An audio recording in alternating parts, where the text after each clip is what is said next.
My name is Lucas James Trice. Lucas, where are you from? I was born in Kansas City, Kansas. Okay. And you went to school in Kansas growing up? Yes. Okay. Tell us about how you joined the military. Well, that's a funny story now, but I was playing basketball in junior high school, and there was a fellow that was one of our forwards, and he disappeared one day, and nobody knew what had happened to him. And then, I don't know, some 8 or 9 months later, I forget, he finally shows up, and he's got on these Marine dress blues. And all the girls in school went crazy over him, and I saw that. And I remember asking him, man, where did you get that uniform? He said, you got to join the Marine Corps, son. And I remember saying, how do you do that? You just go downtown, you'll see the sign, go in there and tell them you want to join the Marine Corps. Which I did the very next day. And the young fellow said, how can I help you, son? I said, I want to join the Marine Corps. Well, come on in, have a seat. How old are you? I said, 15. Get the F out of here, don't bring your MF work back, blah, blah, blah. And he just hurt my feelings in the worst way, and no one had ever hurt my feelings like that before. And I remember going home and moping around, and my dad said, what's wrong with you, son? And so I tell him the story, figuring he's going to go down and punch this guy out. And he just laughed, like that was the funniest thing he'd ever heard. And that hurt my feelings a lot, too. And about 2 or 3 months later, actually 2 or 3 weeks later, he comes in and he hands me this piece of paper.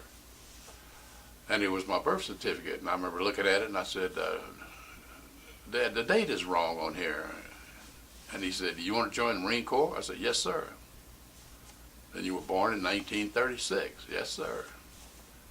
And all the rest of the day, that bothered me because I couldn't figure out why on earth he changed my birth date. And then finally, before I went to bed, it hit me that, wow, on my 16th birthday, I can tell him I'm 17. And so on my 17th birthday, I was right back down there again.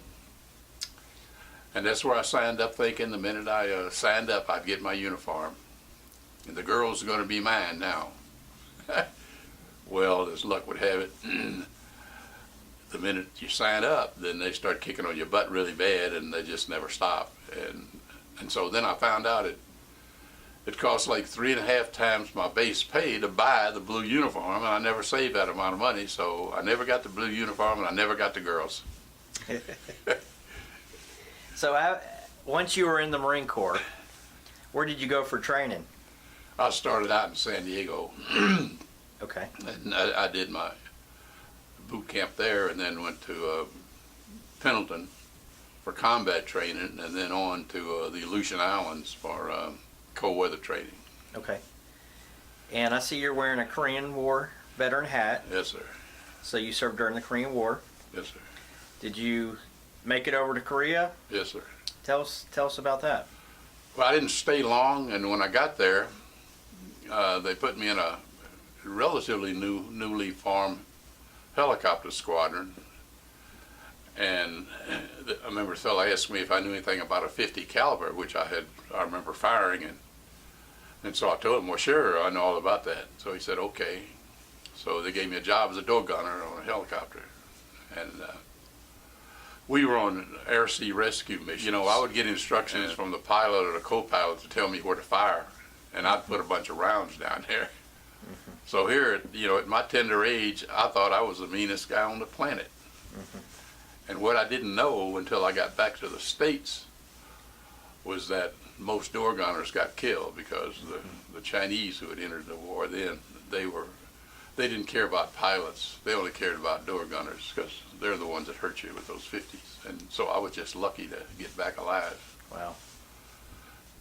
So how long were you in the Marine Corps? I was 4 years in the Corps. Okay. And then you also served in what branch?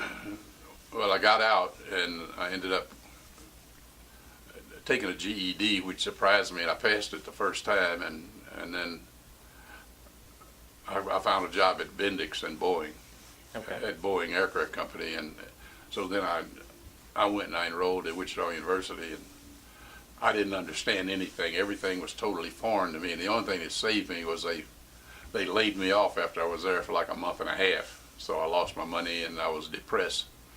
So I went to go back to the Marine Corps, and the fellow told me that he couldn't give me my rank back.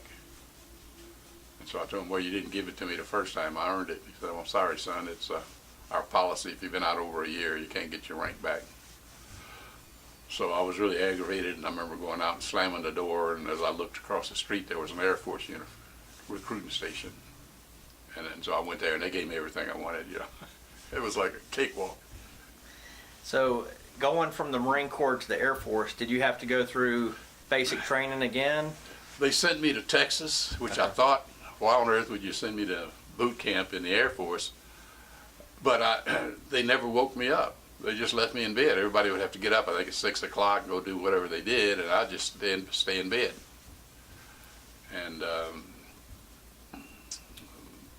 you know, I did that until I got orders shipping me from there to Andrews Air Force Base in D.C. Okay. And what was your job in the Air Force? That's where I was a jet engine mechanic. Jet engine mechanic. Yes. What kind of aircraft were you working on? Well, I didn't really get into the repair business until I got to Italy. Okay. Because I didn't stay in D.C. very long. And I got orders shipping me to Minot, North Dakota, which was very depressing because I'm not a cold weather guy. And so they gave me a leave for 30 days, and I went back to Kansas City trying to find some girl that I knew in junior high school that would marry me, and nobody wanted to have anything to do with me. So I went back, and I had revised orders shipping me to Italy, and so I went there. And that's when I started working on and we had F-100s, was, oh gee,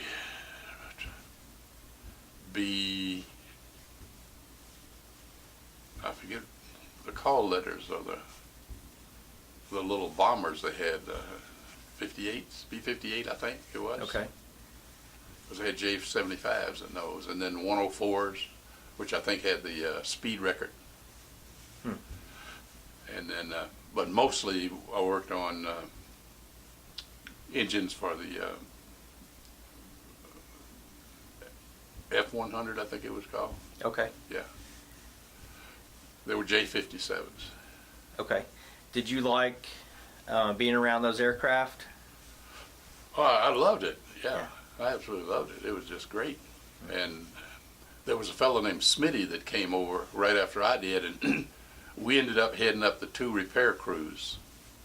And so we were supposed to keep 12 engines war ready, and we had 18 war ready. We had outworked everything. We didn't have anything to do, and the base commander was so impressed with that, he let us work every other day. He let us, you guys work it out. So what we did, we changed it to every other week. And that's what I did for the rest of the time I was there. Good. Now, being in the Marine Corps and then the Air Force, did you have a lot of communication back home with family? Were they supportive? Well, my father had a stroke, excuse me, when he was 47. And so most of the time he was living with his sisters.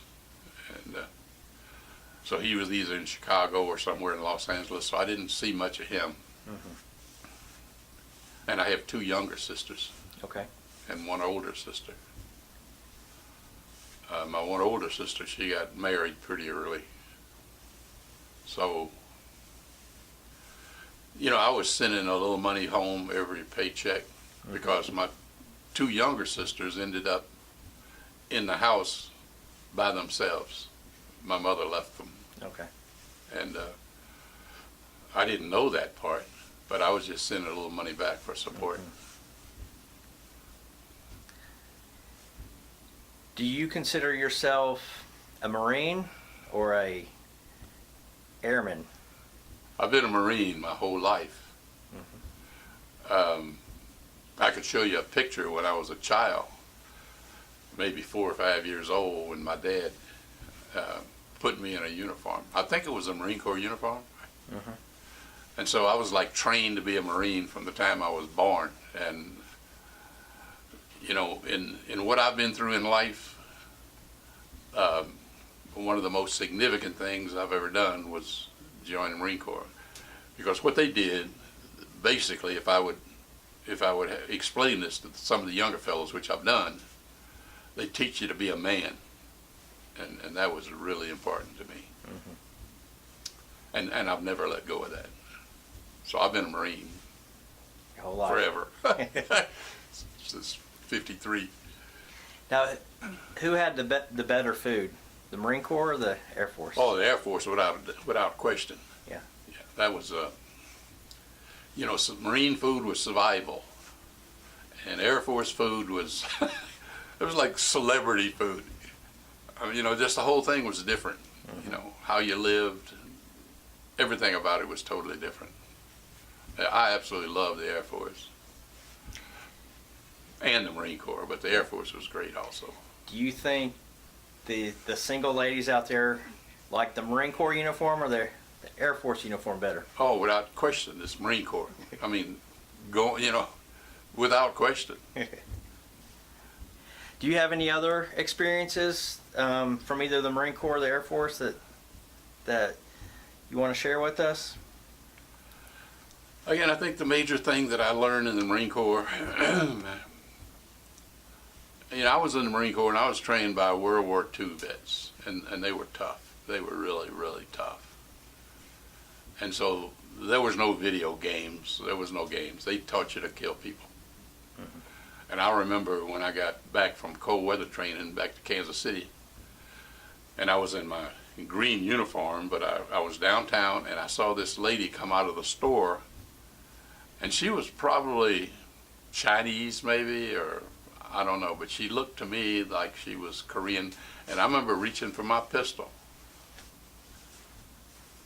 I still feel bad about that, but I don't think she noticed, but it was what was in my brain, that. And it was, I mean, those were difficult times, but I think I'm grateful for everyone. Everyone. But the Marine Corps had by far the major impact on my life. The Air Force was a cakewalk. Once you do the Marine Corps, at least when I was in, then that was like going to heaven, going to the Air Force. Tell us about cold weather training. Well, there's not much to tell about that. They take you up on a ship. As a matter of fact, I think I told you that I was on 4 ships. And then you looked at my DD-214 and you saw where there was the name of a ship that I hadn't mentioned. And I had forgot about that one.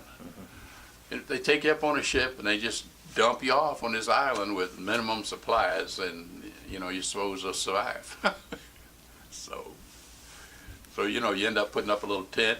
I think the only thing alive that I ever saw was I think they called them red fox, but they were actually white. They must change colors or something in the winter. That's the only animal I think I ever saw. So it was all about figuring out a way to survive. Going out fishing, trying to catch a fish, and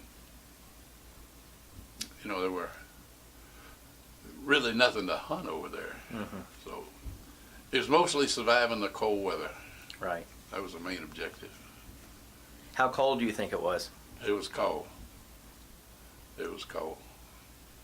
It was minus something. I mean, it was cold. I never found out the temperature. I just remember it was very, very cold. How does it feel today to be a veteran? I know you've been on Honor Air, and when people see you wearing your hat, how does that make you feel? It's great. I do it because I grew up in a world where there were a lot of prejudice. And a lot of whites didn't like anybody black. And so you learn to fight. And I did a lot of that. And in recent years, the reason I moved to Tennessee, my first wife was from Tennessee, and I remember her home was in Nashville. And I remember the people in Nashville seemed real friendly compared to other places I'd been. And so in later years, when I was remarried and living in Florida, and Hurricane Charlie came through and convinced me to move, Tennessee just felt like the place to go because I thought people here were really friendly.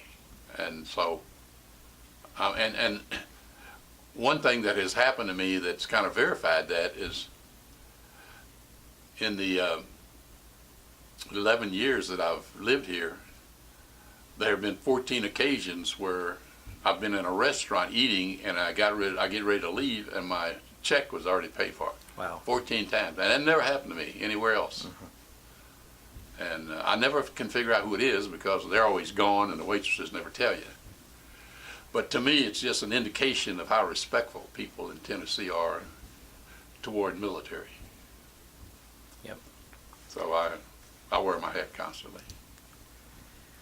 Well, Lucas, we are so proud of you, and especially because you served and you served again for our country, and just want to thank you and really appreciate you, and so glad you did this interview for us. Yeah, I appreciate all the veterans. And Navy, you know, I always felt like the Navy was part of the Marine Corps. And maybe I was trained that way. And so I was on a lot of ships, and I met a lot of fellows in the Navy, and that part was a good experience. I didn't particularly care for ships, but then I never got seasick, so it all worked out pretty well. Well, good. Thanks again for doing this interview, Lucas. Thank you a lot for having me.